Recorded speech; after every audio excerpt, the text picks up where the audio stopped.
여러분 안녕하십니까? 광주 MBC 5시 뉴스입니다.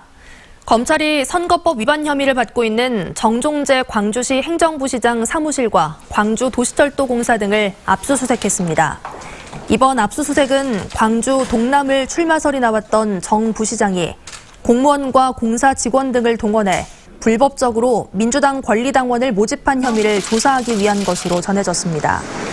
이에 대해 정 부시장은 당원 모집을 부탁한 적이 없다고 주장했고 지난해 10월 총선 불출마 입장을 밝혔습니다. 광주시가 민간공원 특례 사업의 모든 우선협상 대상자와 협약 체결을 마무리했습니다. 광주시는 지난 14일 중회공원 우선협상 대상자와 협약을 체결한 것을 끝으로 9개 공원, 10개 우선협상 대상자와 모두 협약 체결을 했다며 다음 달 중순까지 사업 시행자 지정을 마무리 지을 계획이라고 밝혔습니다. 사업 시행 자격을 얻으면 토지 보상을 위한 업무를 추진할 수 있고 환경영향평가 등 실시계획 인가를 위한 행정 절차도 진행할 수 있습니다. 전두환의 골프 나들이와 호화 오찬을 폭로한 정의당 이만솔 부대표가 총선 출마를 위해 탈당 의사를 밝혀 향후 행보가 주목됩니다. 임 부대표는 오늘 국회에서 기자회견을 열고 전두환의 은닉재산 등을 계속 추적하기 위해 이번 총선에 출마를 결심했다며 이를 위해 당에 재가를 요청했지만 답을 얻지 못해 당을 떠나게 됐다고 말했습니다. 임 부대표는 MBC와의 통화에서 출마할 지역구 등은 아직 정하지 않았다고 말해 향후 거취가 주목됩니다.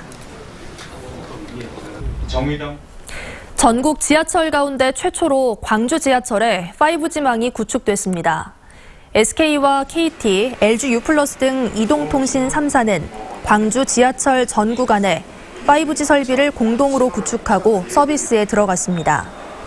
광주 지하철의 5G망이 개통되면서 달리는 지하철 안에서도 가상현실이나 증강현실 등 대용량 콘텐츠를 속도에 구애받지 않고 즐길 수 있게 됐습니다. 이동통신 3사는 광주를 시작으로 올해 말까지 서울과 수도권을 포함한 전국 지하철에 5G 통신망 구축을 완료할 계획입니다. 국립아시아문화전당 주변 권역을 도심 관광 거점으로 활성화시키기 위한 정책이 추진됩니다. 국립아시아문화전당과 광주 동구청 등 9개 유관기관은 문화전당권 관광을 활성화하기 위해 협업 시스템을 구축하기로 했습니다. 이들 기관은 도심 관광 프로그램을 공동 개발하고 도시경관 디자인 개선과 공동 홍보 마케팅 등을 함께 추진할 계획입니다. 광주 북부경찰서는 상습적으로 상가에 침입해 금품을 훔친 혐의로 25살 김모 씨를 구속했습니다. 김 씨는 지난달 28일 오후 11시 30분쯤 광주 북부 일곡동의 한 음식점에 침입해 현금 70만 원을 훔치는 등 지난해 말부터 최근까지 10여 차례 영업이 끝난 상가에 들어가 280만 원 상당의 금품을 훔친 혐의입니다. 고사장이 없어 접수에 차질을 빚었던 한국사 능력 검정 시험에 50여 개 고사장이 추가로 마련됐습니다.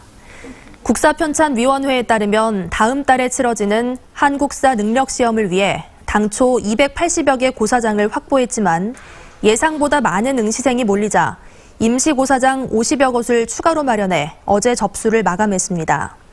국사편찬위원회는 오는 5월부터 상위 등급 하한 점수가 상향될 예정이어서 직전에 치러지는 다음 달 시험에 예년보다 5만여 명이 많은 19만 명이 지원했습니다. 태평양 전쟁 당시 전쟁 범죄를 저지른 일본 전범기업의 사죄와 배상을 촉구하는 금요 행동이 오늘 500회를 맞았습니다.